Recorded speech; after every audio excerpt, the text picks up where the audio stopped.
Okey, terima kasih Ken.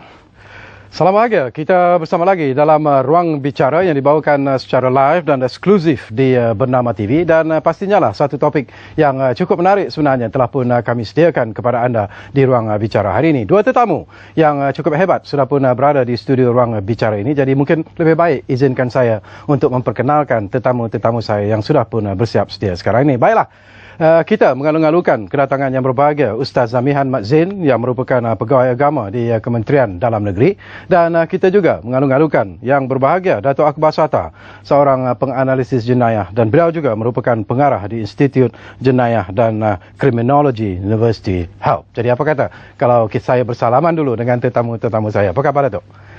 Baik. Antara orang yang masih lagi handsome di Malaysia. Ustaz, Assalamualaikum Ustaz. Waalaikumsalam warahmatullahi wabarakatuh. Selamat datang ke Ruang Bicara Ustaz. Okey, seperti yang saya katakan kepada anda sebentar tadi, satu topik yang cukup menarik sebenarnya telah pun kami sediakan kepada anda. Dan topik yang kita pilih hari ini di Ruang Bicara ialah menangani ekstremisme dan kegiatan militan. Satu topik yang cukup relevan sebenarnya, satu topik yang saya kira cukup kena dengan masa dan ketikanya untuk kita sembang-sembang bersama dengan dua tetamu yang sudah pun bersiap sedia di studio Ruang Bicara ini bersama dengan saya. Dan seperti biasalah, kami juga memberi peluang dan juga ruang kepada anda untuk memberi pelbagai pandangan dan juga pendapat, berkongsi apa saja berkaitan topik yang kita pilih ini. Jadi gunakanlah dua talian yang telah pun kami sediakan kepada anda di 0320594624 dan juga 0320594625. Baiklah, saya ingin memulakan sembang-sembang ini bersama dengan Ustaz Zamihan. Dan Ustaz, sesuatu yang menarik Ustaz, terutama kalau kita imbas kembali tentang kertas putih yang telah pun dibentangkan oleh Yang Amat Berhormat Perdana Menteri di Dewan Rakyat, kalau tak silap saya pada 26 bulan November yang lalu. Dan ianya berkaitan ke arah menangani ancaman kumpulan IS di negara kita lah khususnya. Jadi pandangan Ustaz ni, kenapa pentingnya kertas putih ini dibentangkan? Bismillah, walhamdulillah, wa tawakkal ala Allah, wa la hawla wa la quwata illa billah. Allahumma salli wa sallim wa barik ala habibillah, Sayyidina wa Nabiyina Maulana Muhammad wa ala alihi wa sahbihi wa man sara ala nahji wa mawalah. Alhamdulillah, kita masih lagi diberi subsidi oleh Allah untuk sama-sama kembali bersiaran pada malam ini. Dan kita bersyukur kerana topik menangani ekstremisme dan juga kegiatan militer ini kembali diperkatakan berikutan kemunculan kumpulan pengganas ISIS ataupun Islamic State yang semakin hari semakin berkembang. Betul. Dengan kegiatan ekonomi, jual minyak di pasaran gelap, juga pembelian senjata dan perekrutan ahli baru yang melibatkan 80 buah negara di dunia menyertai mereka, dan lebih kurang 12,500 orang pejuang ISIS itu terdiri dari kalangan warga asing. Dan kalau kita melihat dalam konteks negara kita, ini adalah ancaman global dan menyusup masuk ke dalam negara kita secara senyap, secara perlahan, dan mula mengakar dan tumbuh, dan akhirnya mereka mula melestarikan aktiviti yang boleh menjejaskan ketenteraman dan keselamatan negara. Lantaran itu, Kementerian Dalam Negeri mengambil langkah proaktif dengan melihat ancaman ini ancaman berskala besar. Lalu kami dengan beberapa agensi seperti Jabatan Perdana Menteri, Majlis Keselamatan Negara dan juga PDRM merangka satu kertas putih bagi memperjelaskan ancaman Islamic State. Dan hasilnya apa yang dibentangkan oleh Yang Amat Berhormat Perdana Menteri di Parlimen itu adalah jelas dan mendapat sokongan daripada semua Dewan Perwakilan Sidang Dewan Rakyat.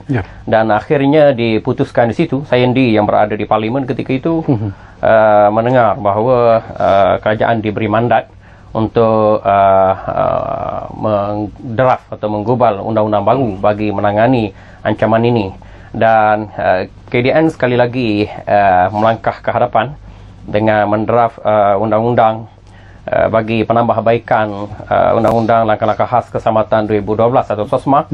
Dan yang keduanya kita mendraft undang-undang bagi menangani keganasan, atau dengan arti kata anti keganasan, undang-undang anti keganasan. Sebab kita lihat negara-negara maju seperti Jerman, Perancis, Amerika dan United Kingdom sendiri telah ada undang-undang yang komprehensif bagi menangani kegiatan militan ini.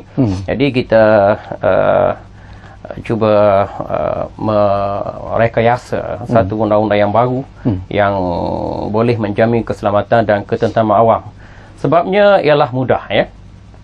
Dia ada dua kombinasi dalam isu militan ISIS ini. Yang pertama isu agama, dan yang keduanya isu militan. Bila dua elemen ini disinonim, dia nampak macam bagus, macam baik, macam cantik je, macam lawa je, sebab atas paksi agama untuk menarik minat masyarakat.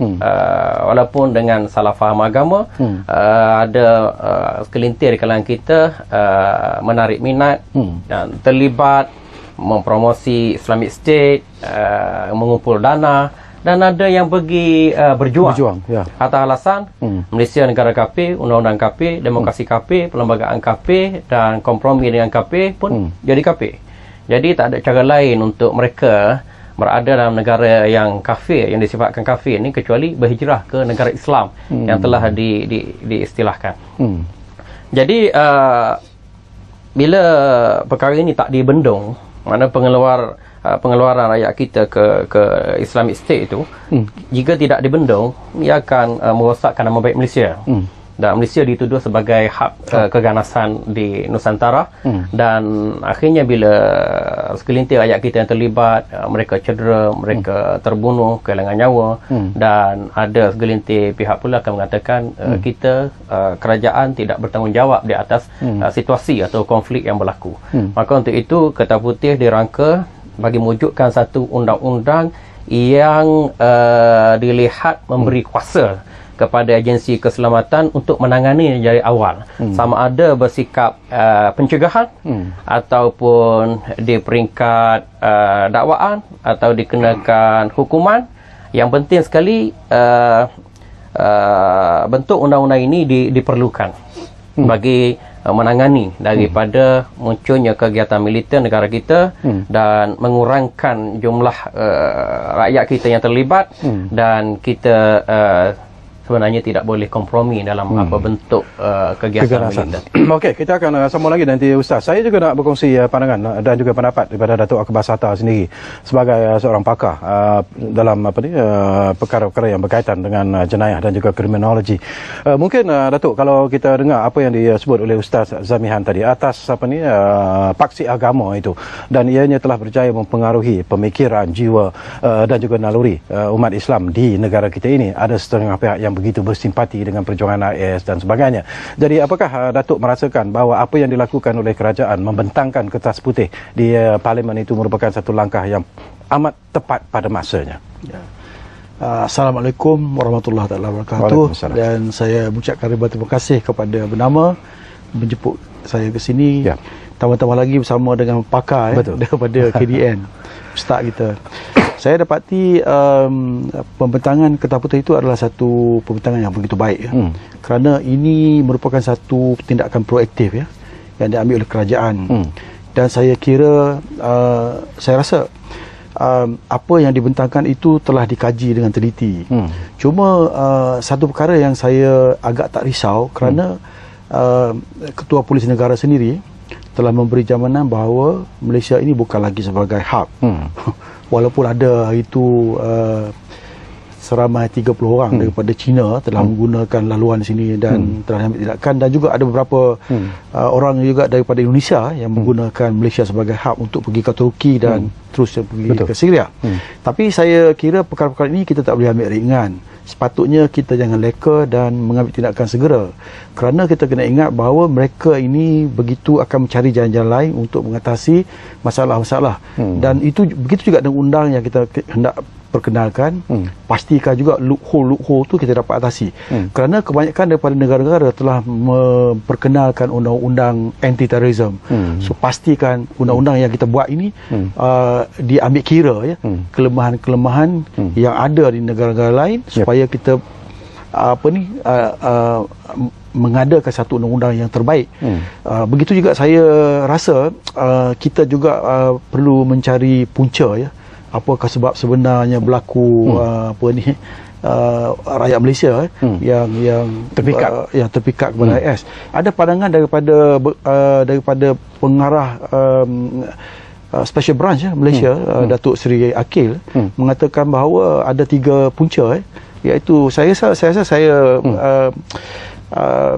heran, salah satu daripada tujuannya adalah untuk tujuan seks, ya, mereka telah ditawarkan dengan seks, dan ada salah satu daripada mereka, bahkan juga ada juga wanita daripada Malaysia telah pergi sana untuk berkahwin. Bukan saja berkahwin, bahkan juga untuk memberi khidmat seks untuk pejuang-pejuang. Ini merupakan satu perkara yang tak baik. Yang kedua adalah dari segi duit, ya. Dan ketiga, pengaruh. Jadi mereka telah dijanji-janji kepada sedemikian. Dan saya dapati mereka yang pergi itu adalah mereka yang desperado, mereka yang gagal dalam pekerjaan, mereka yang gagal dalam perjalanan hidup. Jadi apabila dipengaruh oleh golongan ini, maka mereka dengan mudah mengambil tindakan yang tak begitu baik, yang mana ini akan memberi impak yang tak baik, bukan saja kepada beliau, bahkan juga kepada keluarga, dan juga saya rasa ini merupakan satu tindakan yang tak baik. Kalau saya pasti Ustaz pun akan setuju bahawa apa yang peperangan yang dilakukan oleh mereka ini adalah begitu tak selari dengan etika peperangan Islam. Bahkan mereka telah lari daripada perjuangan peperangan dalam Islam ni. Kita mempunyai cara-cara yang tersendiri dan juga menghormati, tidak membunuh kanak-kanak dan sebagainya. Okey, kita akan sambung lagi nanti, Datuk. Kita difahamkan ada pemanggil di talian ketika ini, jadi saya tak dapat mendengar, jadi kita terpaksalah bertanya kepada pemanggil. Halo, Assalamualaikum. Waalaikumsalam. Siapa tu? Haji Dahlan dari Kuala Lumpur. Tuan Haji Dahlan. Okey, silakan Tuan Haji. Ya, baik. Ini persoalan yang masyarakat kita timbul, aktif ni kan. Mengapakah sasarannya tidak tuju pada Israel? Mengapa tuju pada negara Islam? Itu yang dipersoalkan. Dan bagaimana ditubuhkannya itu yang orang heran. Sama ada dia ditubuh asasnya untuk memberontak ataupun untuk melegakkan negara Islam atau bagaimana. Itu masih kabur bagi masyarakat kita. Terima kasih. Baik, terima kasih banyak-banyak Tuan Haji Dahlan dari Kuala Lumpur. InsyaAllah Tuan Haji, 2 soalan yang cukup baik sebenarnya, dan kita akan dapatkan nanti pandangan daripada Ustaz Zamihan, terutamanya tentang latar belakang AS itu sendiri. Tapi apapun, kita akan berehat seketika, tetapi anda teruslah menggunakan 2 talian yang kami sediakan kepada anda di 03 2059 4624 dan juga 03 2059 4625. Panggil kami, kita sembang-sembang di Ruang Bicara live dan eksklusif Bernama TV.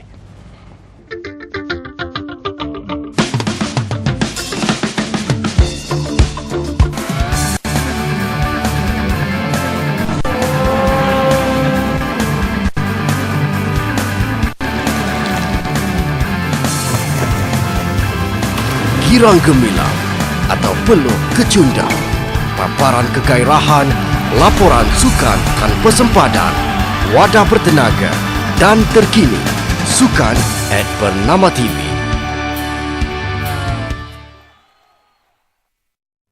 Sedar tak kita, tuan-tuan dan puan-puan, keadaan iklim yang tak menentu sekarang ni. Perubahan iklim meningkatkan kejadian kemarau, derebu, banjir, dan ia menyumbang kepada perubahan iklim yang berlaku secara drastik.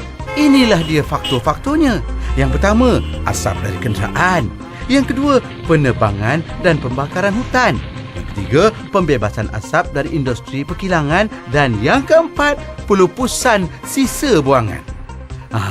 Ini usaha yang Pak Abu buat, iaitu yang pertama, menanam pokok. Yang kedua, mengurangkan atau tidak menggunakan beg plastik. Yang ketiga, mengasingkan bahan buangan. Yang keempat, mengitar semula bahan buangan. Dan yang kelima, memilih barangan dari bahan kita semula.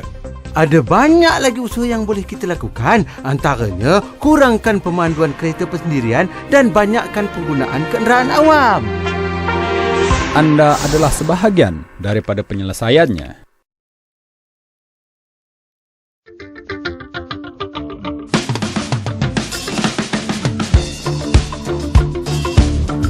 Baik, kita kembali semula ke ruang bicara ini live dan eksklusif di Bernama TV. Tadi ada persoalan yang menarik daripada Tuan Haji Dahlan dari Kuala Lumpur. Jadi menarik juga dua persoalan yang dibangkitkan oleh pemanggil kita yang pertama setakat ini. Jadi barangkali Datuk Kapal Sata. Ustaz Zamihan.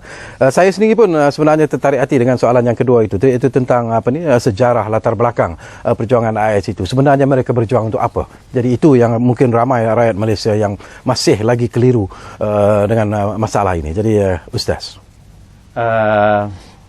ISIS ini ataupun Islamic State sebenarnya muncul daripada Al-Qaeda atau singkatannya Al-Qaeda of Iraq, AQI, yang diasaskan oleh Abu Mus'ab Zarqawi. Abu Mus'ab Zarqawi ini rangkaian Al-Qaeda di Iraq. Dia cuba melancarkan penentangan kepada Amerika. Mula pada tahun 1999 dia tubuhkan satu kumpulan untuk melancarkan tentangan pada Amerika, dan selepas itu muncul beberapa kumpulan lain. Lalu akhirnya dia menyatukan 6 kumpulan bersenjata yang menentang pendudukan Amerika di Iraq. Kemudian mereka menjenamakan diri mereka sebagai Mujahidin Syariah Council ataupun singkatannya MSC. Kemudian akhirnya beliau terbunuh dalam operasi pengebuman tentera Amerika dan tempatnya diganti oleh Abu Ayyub Al-Masri. Kemudian setelah beberapa tahun Abu Ayyub dilantik sebagai ketua, kemudian Abu Ayyub pula terbunuh dan diganti oleh Abu Omar Al-Baghdadi. Dan Abu Omar Al-Baghdadi mengisytiharkan kumpulan mereka ni yang semakin membesar, makin kuat dengan Islamic State of Iraq and Sham. Jadi ISIS. Lepas tu mereka mula menguasai tempat-tempat strategik, dan lepas tu dia sendiri pun terbunuh dan diganti oleh Abu Bakar Al-Baghdadi. Abu Bakar Al-Baghdadi inilah yang menukar nama ISIS ataupun ISIL kepada Islamic State dan akhirnya mengisytiharkan dirinya sebagai khalifah yang mesti dibai'ah oleh orang Islam di sana. Yang tidak membai'ah beliau, tak memberi janji setia kepada kepimpinan beliau sebagai ketua negara Islam, maka boleh ditahan, ditangkap, dibunuh, dipenjarakan, dan semua mudarat itu ditimpakan. Okey, dan selepas daripada itu beliau mula memperluaskan pengaruh Islamic State dan melakukan perkadiran melalui media sosial secara berskala besar dan mengakibatkan lebih 80 buah negara yang bersimpati pada beliau. Dan hari ini kita tengok mereka ada kelompok pejuang hampir 40,000 orang dengan lebih 14,000 daripada pejuang itu adalah dari kalangan warga asing, melibatkan 80 buah negara. Dan sekarang ni mereka ada telaga minyak yang mereka kawal. Ini kita tengok daripada kemunculan itu, kita dapati kenapa Islamic State yang ada sekarang ni dengan ketenteraan, dengan gaji, dengan ada jurucakap, dengan ada pengkaji yang mereka terbitkan majalah Dabik dan ditulis oleh cendekiawan-cendekiawan terpilih sebar seluruh dunia, dan kemudiannya mereka ada perkadiran melalui media-media sosial, cyber war tertentu dalam pelbagai rangkaian seluruh dunia, dan mereka tidak menghalakan serangan mereka ataupun target mereka kepada Israel. Sebabnya mereka dari sudut ketenteraan, kelengkapan masih di peringkat awalan. Mereka takut untuk berhadapan dengan Israel, sedangkan Israel kuasa besar ketenteraan di Asia Barat. Okay? Kalau mereka terus bina negara setahun jagung atau berapa bulan jagung je, mereka terus menghala pada Israel, mereka akan hancur dalam sekelip mata. Yang keduanya, kepentingan geografis tempat. Di Iraq itu mereka telah menakluk telaga minyak yang strategik untuk menjana pendapatan mereka, beri gaji kepada tentera, mensakcakan pentadbiran negara, dan jual minyak ke pasaran gelap. Mereka boleh dapat dalam 1.2 juta US dollar dalam masa satu hari. Dan kemungkinan untuk mungkin dengan penjualan minyak di pasaran gelap ini mereka beli senjata kebinaan negara, dan mereka dapat menurunkan harga minyak, kerana ada juga orang penjual pasaran gelap pembeli pasaran gelap sama-sama gelap. Jadi banyak benda yang boleh dilakukan di belakang tabir. Dan ISIS juga telah melakukan serangan dan rampasan kepada Bank of Mosul, dan mereka boleh mengumpul pendapatan lebih daripada 4 bilion. Dan juga mereka menyerang muzium-muzium punya nilai artifak lebih daripada 3 bilion. So daripada kita bayangkan daripada mula pendudukan Islamic State itu, kalau mereka menguasai telaga minyak, jual minyak dari pasaran gelap dalam 1.2 juta US dollar dalam masa satu hari, hingga sekarang ni masih lagi meneruskan aktiviti mereka, jadi pendapatan mereka besar. Jadi kalau persoalan ditanya kenapa tak tumpu pada Israel, sebab ISIS bukan target kepada Israel, tetapi target kepada pendudukan Amerika di Iraq dan Syam, dan juga target kepada orang Islam yang tidak memberi taat setia kepada mereka dan menentang mereka, khususnya di kalangan Sunni dan Syiah. Sebab asas pada doktrin radikal Islamic State adalah dari fahaman radikal Wahabi. Okey, nanti satu lagi persoalan saya nak kongsi bersama dengan Ustaz Zamihan ialah tentang tindakan-tindakan yang dilakukan oleh IS sekarang ni, terutamanya dengan mencolek kaki tangan luar dan sebagainya, dan digunakan sebagai tebusan untuk mendapat apa yang mereka kendaki.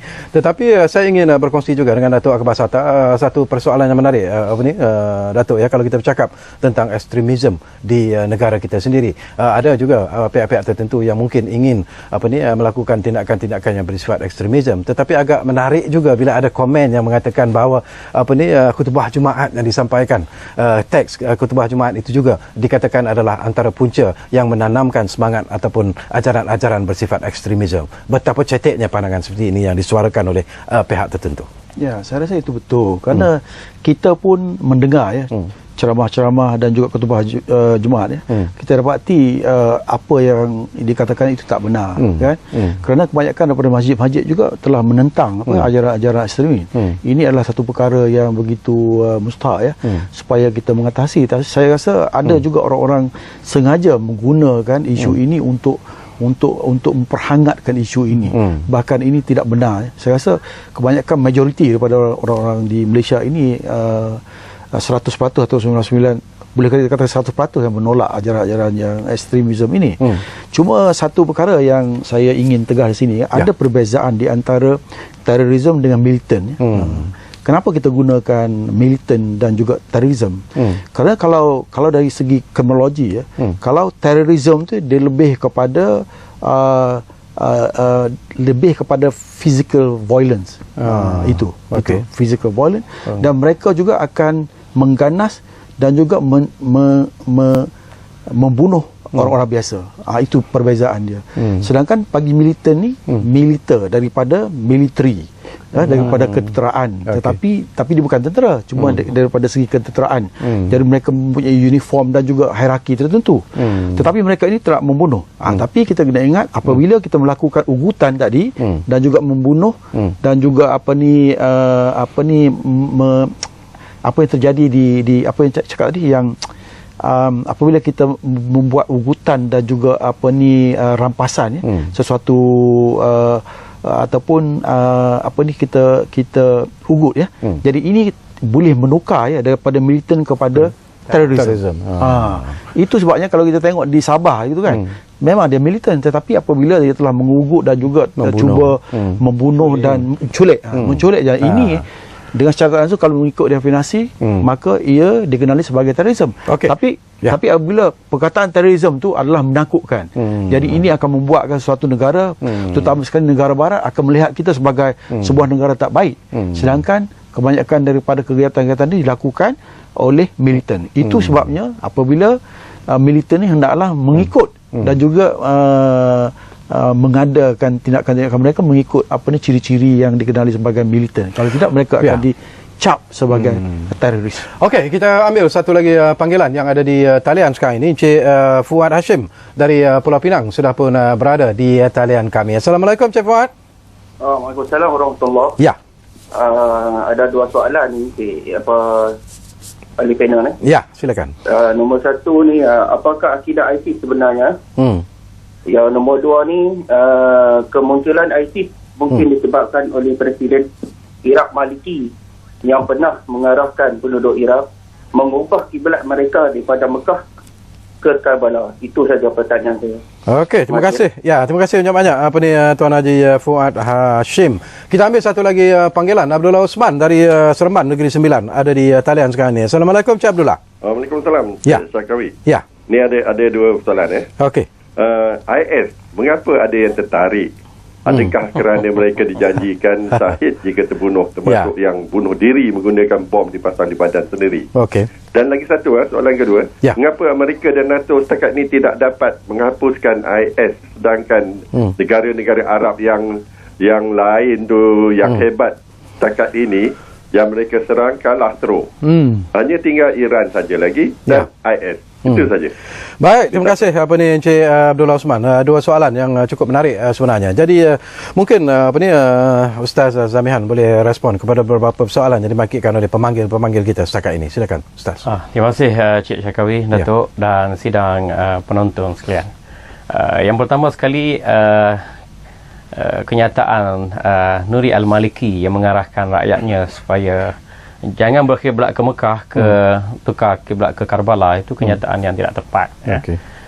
Tapi itulah yang diviralkan di media sosial.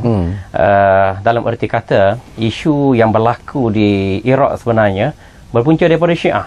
Jadi orang Syiah ni di kambing hitam, kambing kelabu asap jadinya. Sebenarnya, kalau kita nak kata Iraq Syiah sekalipun, zaman Saddam Hussein tu dah banyak menganut Syiah dan dah jadi wakilan parlimen, menteri dan sebagainya. Dan selepas daripada tu pun Amerika yang merencanakan pentadbiran semula Iraq pasca kejatuhan Saddam Hussein itu telah mempolarisasi pemerintahan Iraq kepada Sunni, Syiah dan juga golongan minoriti Kristian. So bila mana nak dikatakan Nuri Al-Maliki arahkan tu tidak ada arahan rasmi, tidak ada perintah yang jelas keterangannya. Baliknya orang Syiah sendiri pun dalam soal kiblat itu mereka berkiblat kepada Makkah. Kalau kita tengok orang Syiah yang pergi buat haji, buat umrah pun mereka sembahyang tetap menghadap ke Makkah. Mereka tak berpaling daripada kiblat. Cumanya orang Syiah menjadikan Najaf atau Karbala itu sebagai tanah suci kerana di sana ada makam dikatakan Sayyidina Hussein bin Ali bin Abi Talib yang terbunuh di medan Karbala itu. Dan mereka pergi ziarah bukan bererti mereka berkiblat di situ. Saya bukan kata nak membela Syiah, tapi bila kita nak menjelaskan tentang penyerangan Syiah, jangan berpegang kepada fakta yang tidak jelas. Baliknya kita memerlukan fakta atau kajian ilmiah yang tuntas. Yang utamanya kita melihat permasalahan ISIS ini, yang pertama permasalahan ideologi. IS, Islamic State ataupun ISIS, masalah ideologi. Mereka berpegang kepada akidah radikal Wahabi.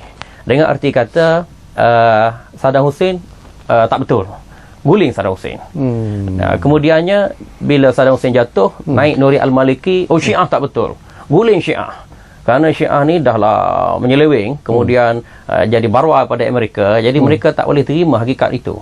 Dan mereka di peringkat awalnya terlibat dalam komplot penggulingan Saddam Hussein, tapi tak diberi ruang dan peluang dalam pemerintahan negara. Akhir sekali mereka menaruh dendam kesumat kepada Amerika. Akhir sekali tak boleh terima dasar-dasar Nuri Al-Maliki ini. Lalu mereka melancarkan penentangan dengan mengumpulkan kumpulan-kumpulan pejuang yang sama sefikrah dengan Al-Qaeda dan berasaskan ideologi Wahabi. Kita bukan tuduhan, sebaliknya bila kita melihat buku-buku usrah, tamrin dan perkadiran pemikiran ni ditanam dalam bab tauhid dan jihad Islamic State ni berasaskan kepada kitab akidah yang dikarang oleh Syekh Muhammad bin Abdul Wahab. Dan kita tengok pertalian antara Islamic State dan Wahabi itu adalah satu pertalian jelas. Dan mereka juga selain itu merujuk kepada siasat syar'iyah yang ditulis oleh Syekh Ibn Taymiyah Al-Harrani yang menjadi idola kepada puak-puak Wahabi. Dalam erti kata mereka menganggap sekarang ni tidak ada negara Islam yang betul. yang melaksanakan pemerintahan Islam yang betul dan melaksanakan undang-undang Islam yang betul, maka kita bertindak menghancurkan segala sistem yang ada, demokrasi berparlimen, raja berperlembagaan, kita bina sistem khilafah mengikut model kerajaan Islam yang terdahulu. Jadi untuk itu senjata adalah mekanisme yang paling penting, yakni mendesaktif sistem yang ada. Siapa yang melawan dikira penentang kepada kerajaan Islam khalifah. Ini punca yang sebenar. Di samping faktor politik dan keinginan Abu Bakar Al-Baghdadi itu untuk mendapatkan kepentingan-kepentingan yang bersifat duniawi, iaitu kuasa politik dan pemerintah. Baik, kita akan berehat. Saya tahu Datuk ingin menambah sesuatu, tapi kita akan berehat buat seketika. Tetapi sebelum kita berehat, kita ambil satu lagi panggilan yang ada di talian ketika ini. Assalamualaikum. Saya lupa nama tadi. Kori Matno dari Pulau Pinang. Assalamualaikum, Kori. Pulau Pinang, ya. Ya. Saya nak buat persoalan dalam mana 3 perkara. Ya. Yang pertama, dalam Al-Quran Allah menjelaskan Yahudi dan Nasrani tidak senang dengan kewujudan Islam. Ya.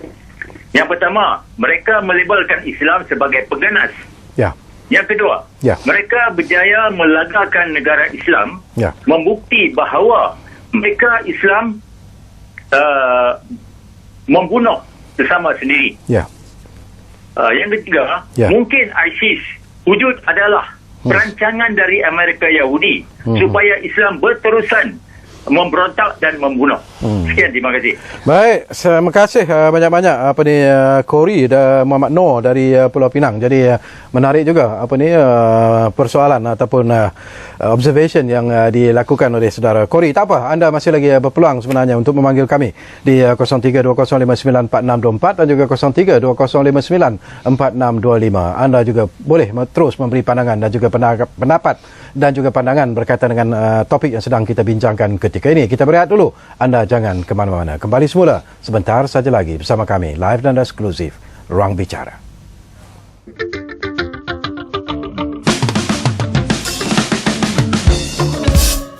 Isu semasa dan terkini industri kreatif tanah air. Perkembangan muzik tempatan.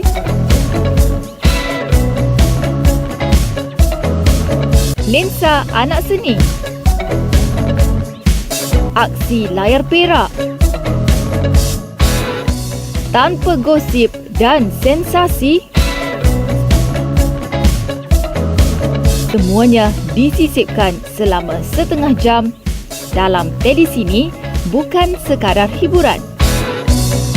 Setiap Sabtu, jam 12.30 tengah hari, hanya di Bernama TV.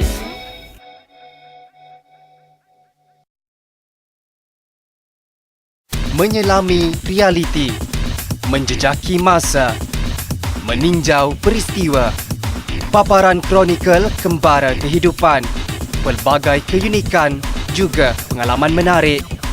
Segalanya disorotkan selama setengah jam dalam channel Bernama setiap Ahad jam 9.30 malam hanya di Bernama TV.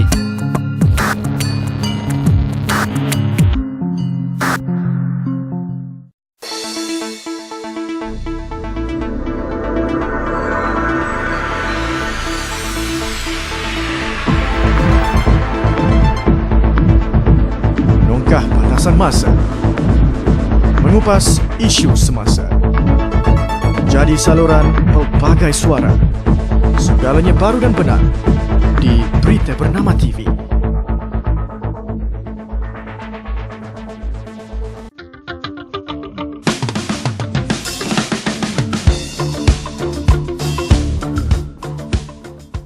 Baiklah, terima kasih banyak-banyak kerana anda masih lagi bersama kami secara live dan eksklusif Ruang Bicara di Bernama TV. Kita bercakap satu topik yang menarik, iaitu menangani ekstremisme dan kegiatan militan.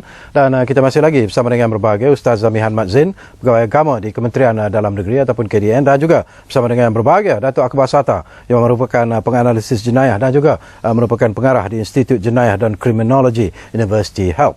Okey, saya terperikat tadi sebelum kita menjawab persoalan-persoalan yang dibangkitkan oleh beberapa pemanggil daripada kepada Ustaz Zamihan. Nanti kita ingin juga mendapat pandangan. Tadi ada Datuk Akbar sebut tentang mereka yang menganggotai atau berminat terpikat dengan perjuangan AIS ini dianggap sebagai desperados, mereka yang betul-betul mungkin menghadapi masalah dan sebagainya. Jadi mungkin boleh mendapat gambaran yang jelas lagi siapakah ataupun golongan macam mana yang mudah terpikat. Saya rasa Ustaz boleh menjelaskan dengan lebih lanjut, kerana saya rasa mereka ini tak faham sebenarnya jihad ya. Apakah erti sebenar jihad, dan kebanyakan daripada mereka ni yang nak pergi ke Syria dan juga Iraq telah meminjam wang daripada bank-bank dan ini merupakan hutang. Jadi kalau saya tak silap, nak masuk syurga kita perlu bayar hutang. Tetapi mereka pergi ke sana dengan hutang. Ini apakah erti pengertian mereka betul-betul benar-benar faham mengenai jihad? Jadi perkara-perkara yang banyak yang mereka tak ikut ciri-ciri Islam ya, untuk sebenarnya sebelum mereka pergi ke sana.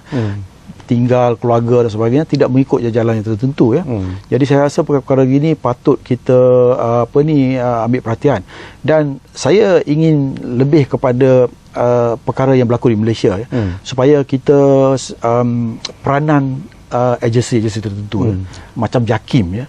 Saya rasa JAKIM ni merupakan satu ekspertis lah dalam segi agama, isu-isu jihad dan sebagainya. Mereka patutnya proaktif sikit ya, memainkan peranan, memberi ceramah, penerangan, dan ada juga cara-cara dan juga ambil strategi yang lebih holistik. Tak ada macam ambil bercari jalan yang short term, tetapi kita secara holistik, tanya sebab-sebab dan sebagainya. Kita mesti lihat secara holistik, kerana kalau tidak negara kita akan mengalami satu malapetaka yang agak sukar ya untuk kita atasi kalau kita tak benar-benar melihat ke arah itu. Kerana isu IS ini kita kena ingat mereka ini taat kepada ketua. Apa saja ketua arah, mereka akan ikut. Jadi ini merupakan satu perkara yang begitu ditakuti oleh setengah-setengah negara. Selain daripada itu, selain daripada JAKIM, saya rasa macam kita punya peranan agensi penguatkuasa, custom, immigration dan sebagainya, kita mesti ada ilmu sikit lah, mengetahui ciri-ciri dan juga bertanyakan sikit sebelum mereka dapat datang ke sini. Jika kita ke luar negara kita bukan diberi begitu senang untuk kita lalu. Pergi ke mereka kita terpaksa beratur 3-4 jam, tapi kita tak komplain kerana mereka mempunyai intelijen untuk menghidu sesiapa saja yang mereka mensyaki untuk berbuat sesuatu kepada negara mereka. Apa salahnya jika sekiranya kita berbuat sedemikian?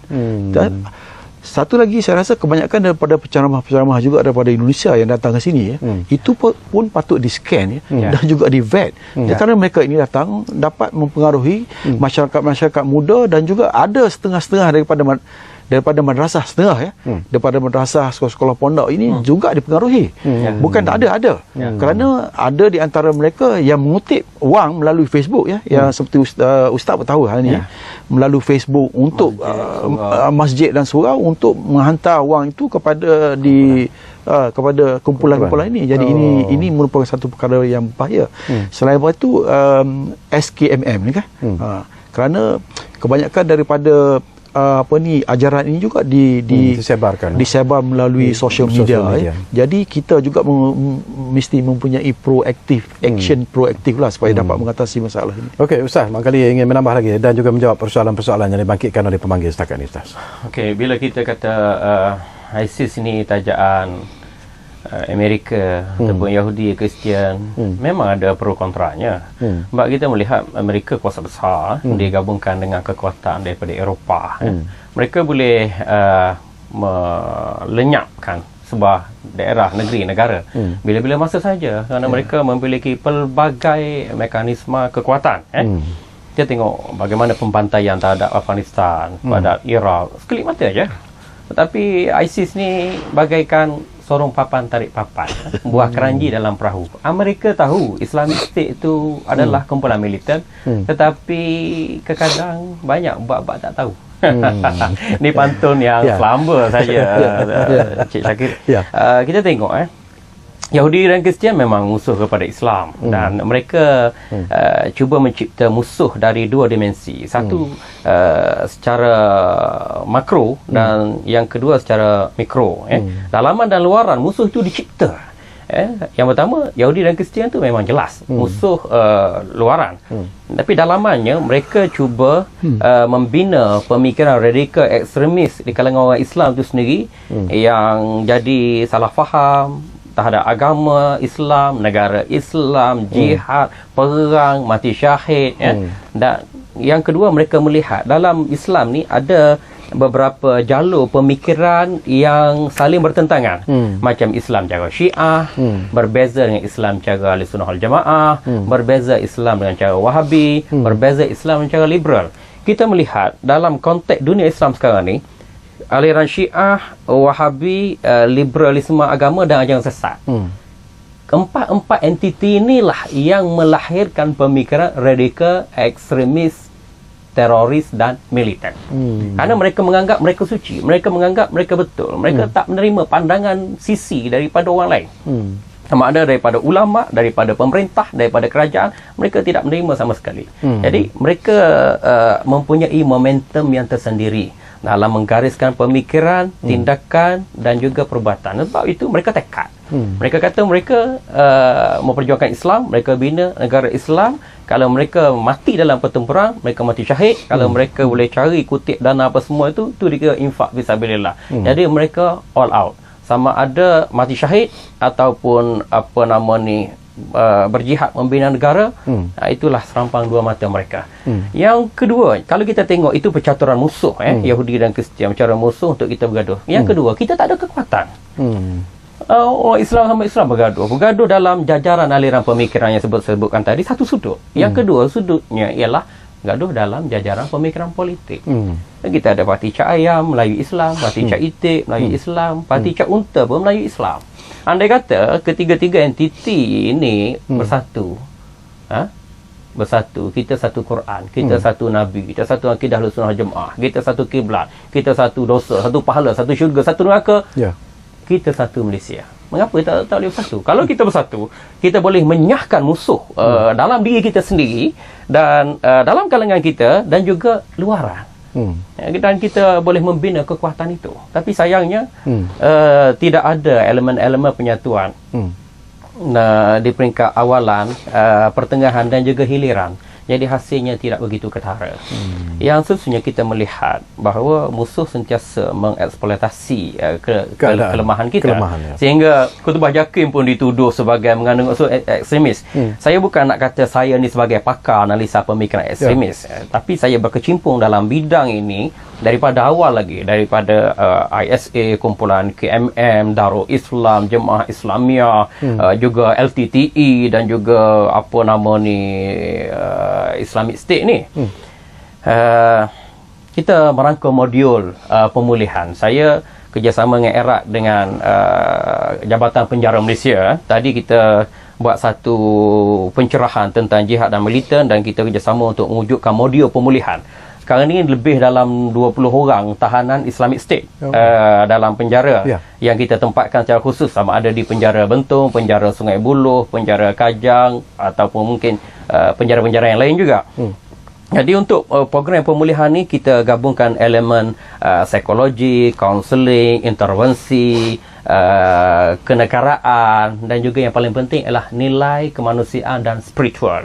Okay, saya bukan sekadar mendraft modul dengan Jabatan Penjara, dengan KDN, dengan pihak polis, tetapi turun sendiri ke medan lapangan untuk bertemu dengan banduan-banduan Harris ni yang pernah berperang, pernah bunuh orang apa semua sekali. Kita turun, kita menyelami hati budi mereka. Okey, bila menyelami hati budi ini menarik sebelum kita berehat Ustaz daripada analisis, daripada pemerhatian, daripada kajian yang Ustaz buat sendiri. Kebanyakan mereka yang terlibat ataupun bersimpati dan menyokong perjuangan-perjuangan yang bersifat militer ini. Siapa mereka sebenarnya? Apakah ada gangguan dalam pemikiran mereka, ada gangguan dalam jiwa mereka ataupun ada gangguan dalam keimanan mereka? Mereka kebanyakannya terdiri daripada orang jahil agama. Yang keduanya, mereka mengenali agama dengan pintu yang salah.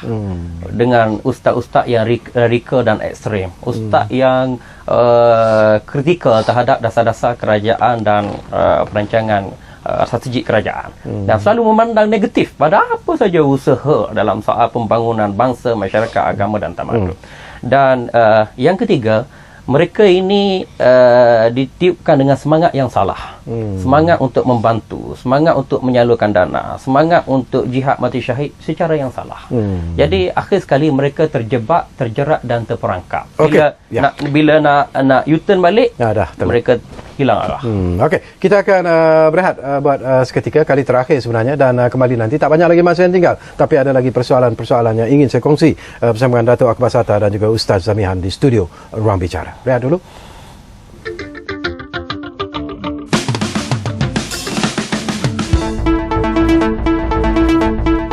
Ekonomi dunia, berita terkini, isu semasa, segalanya baru dan benar hanya di Berita Dunia.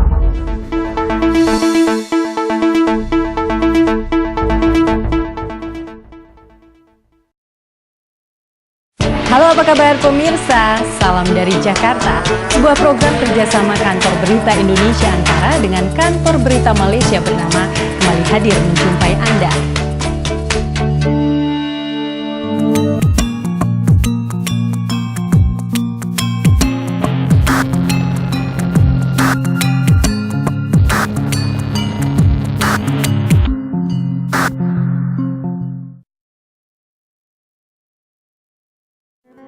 Dibelenggu kebankrapan semuanya bukan pilihan. Saya pernah cuba dibantu, namun saya tidak hiraukannya kerana saya merasakan MDI akan bertindak kejam terhadap saya. Sehinggalah kebankrapan mula mengganggu hidup saya.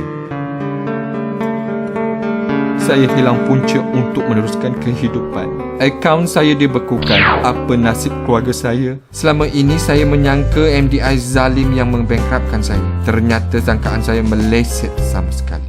Jabatan Insolvensi Malaysia, bukan kami yang membangkrapkan anda. Jangan takut atau risau untuk tampil ke depan. Berilah kerjasama agar kami dapat membantu anda. Layari www.insolvensi.gov.my.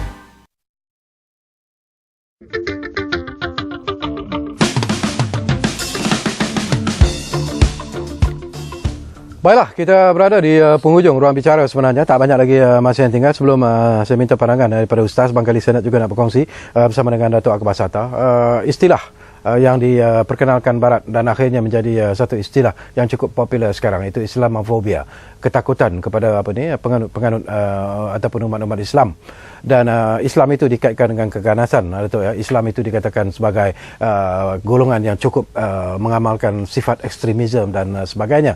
Dan apa yang berlaku di Paris baru-baru ini, iaitu serangan yang dilakukan terhadap Charlie Hebdo, itu menambahkan lagi seolah-olah memberi keyakinan bahawa betul lah umat Islam itu begitu ganas dan sebagainya. Jadi permainan Barat meniupkan istilah Islamofobia ini, pandangan Datuk perlu diberi perhatian. Itu satu perkara yang membimbangkan. Kalau 20 tahun dulu kita pergi Amerika, orang menghormati ya. Tapi sekarang orang mereka melihat kita sebagai orang Islam ya. Jadi dia pandang serong sikit. Begitu juga kalau kita pergi Amerika, kalau anak kita nama Muhammad selalunya kita akan disekat dan juga di interview oleh pihak immigration. Jadi mereka telah melihat ke arah itu ya, begitu buruk sekali. Itu sebabnya kita mesti menunjukkan bahawa Islam ni bukan begitu ya. Kita tidak boleh begitu ekstremis sangat yang menyebabkan mereka melihat kita sebegitu rupa ya. Saya ingin tambah mengenai perbalahan di Syria ya. Kenapa mereka tidak membantu?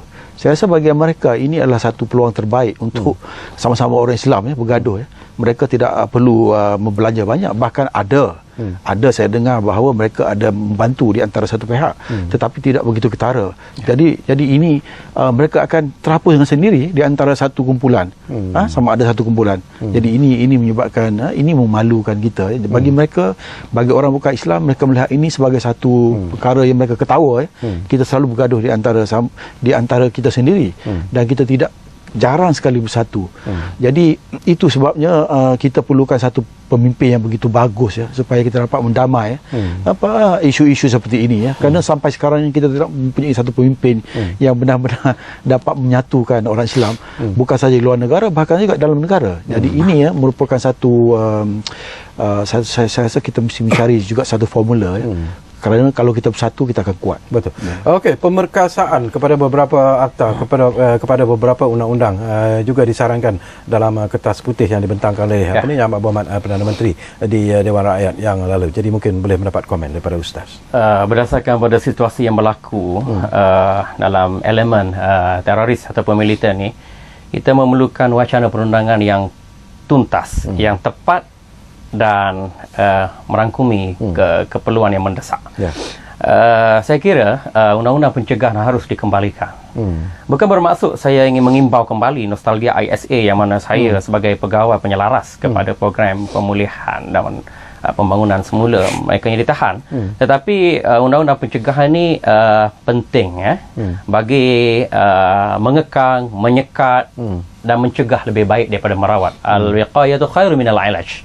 Kita melihat pelaku teror ni tak ada hati perut, tak ada agama, tak ada nilai kemanusiaan.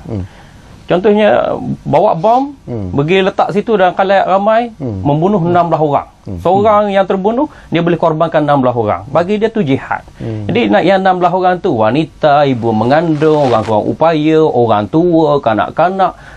Sebab tu tak ada hati perut, tak ada nilai kemanusiaan. Dan apakah itu agama Islam dalam konteks jihad yang diperlukan? Kalau kita tengok ayat-ayat jihad, banyak berbentuk defensif berbanding ofensif. Dan nak dikatakan nisbahnya 80% defensif, 20% ofensif. Kerana kalau nak ofensif pun melihat keperluan, keadaan dan juga risikan maklumat keselamatan. Kita melihat itu perlakuan teror mana didentang oleh semua agama pun, bukan kadar Islam sahaja. Betul. Dan seterusnya, undang-undang pencegahan ini bukan kita nak salah guna kuasa. Sepatutnya beri taring kepada pihak polis untuk mengadakan siasatan yang lebih bebas, yang terbuka, yang tidak mendatangkan bebanan pada mereka. Kerana pihak polis pun manusia yang biasa juga, terikat dengan soal-soal kemanusiaan yang lain. Kemudian undang-undang pencegahan ini juga kita wujudkan satu lembaga, lembaga kehakiman bagi menilai individu berkenaan setakat mana jenayah yang dilakukan. Sama ada di peringkat menghasut, merekrut, menggalak, dan hukuman itu dikenakan setimpal dengan jenayah itu. Dan kalau dulu-dulu, bukan yang sekarang, dulu-dulu orang buat jenayah ikut kepala lutut, ikut nafsu, ikut suka aku. Sekarang orang buat jenayah ikut akal. Jenayah tu boleh dipelajari di internet, dirancang, diperhalusi dan dilupuskan bukti. Saya melihat ada pihak agensi keselamatan telah menangkap seorang anak dara.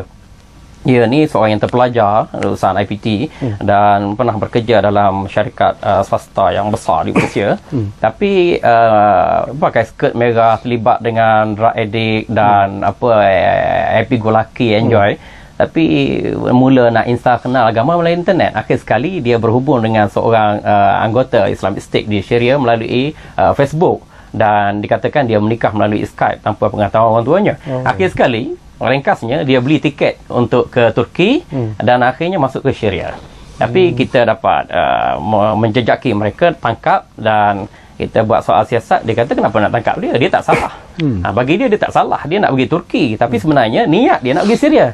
Jadi orang yang macam ni, dia nak menganggotai IS dan ingin mati syahid. Kalau dia mati di luar negara, apa kata pula keluarga mereka? Seolah menuding jari kepada pihak kerajaan, tidak cepat bertindak mengatasi keadaan. Dan kalau kita tangkap dia kata dia tak salah, dia tak terlibat apa pun, cuma nak pergi Turki saja. Jadi ada udang di sebalik mi, ada niat yang tersembunyi di situ. Jadi untuk nak mengekang tu orang seperti ini, kita perlukan undang-undang pencegahan. Sebab kalau nak dibuktikan dengan pendakwaan di mahkamah, memang tak ada bukti. Bila Ustaz sebut tentang undang-undang pencegahan, ini juga saya nak dapatkan pandangan Ustaz dan juga Tok Akbar sendirilah. Bila ISA itu dihilangkanlah daripada ni dalam undang-undang negara kita, banyak pihak yang menentang sebenarnya. Dan seolah-olah kita menggalakkan keganasan dan ekstremisme itu berkembang, tetapi kerajaan memperkenalkan SOSMA, tetapi SOSMA itu sendiri pun dikatakan tidak begitu kuat dan kukuh. Kemudian kerajaan juga memperkenalkan nak membubarkan mengubah akta hasutan, membubarkan akta hasutan, itu juga ditentang. Kesalahan yang pertama dilakukan apabila kita membubarkan ASA, tetapi apabila kerajaan mahu melakukan pembubaran terhadap akta hasutan itu mendapat tentangan, dan akhirnya kerajaan mengambil keputusan untuk mengekalkan akta hasutan itu. Jadi apakah secara peribadi Ustaz merasakan ini perlu dilihat secara serius juga? Dia situasi melibatkan umat Islam ini, kita perlu tangani dengan holistik. Undang-undang pencegahan bukan kita nak hukum dia, nak hapuskan nilai-nilai kemanusiaan atau nak menafikan hak-hak kemanusiaan yang ada pada penjenayah sekalipun.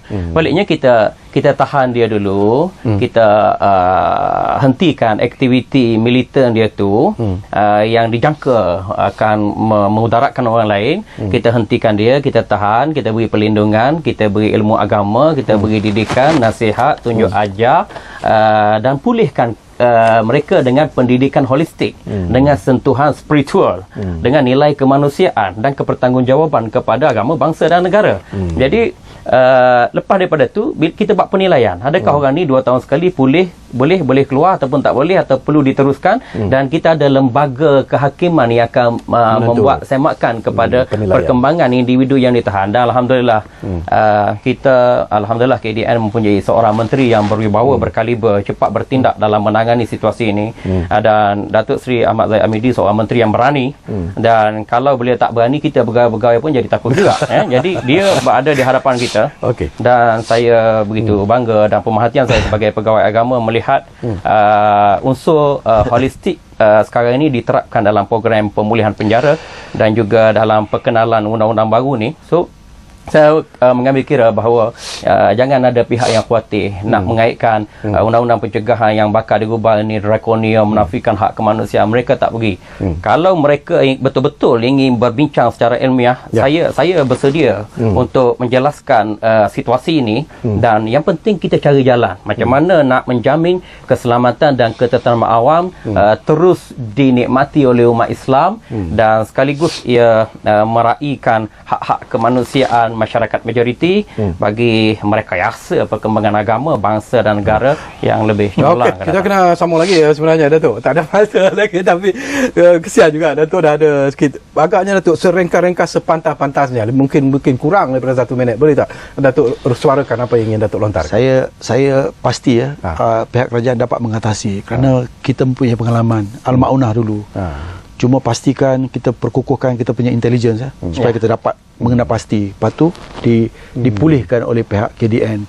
Yang kedua, cooperation dengan agensi-agensi penguatkuasa lain, Indonesia dan sebagainya. Ini akan memberikan peluang. Saya pasti kita akan dapat mengatasi. Tapi rakyat juga mesti memberi kerjasama.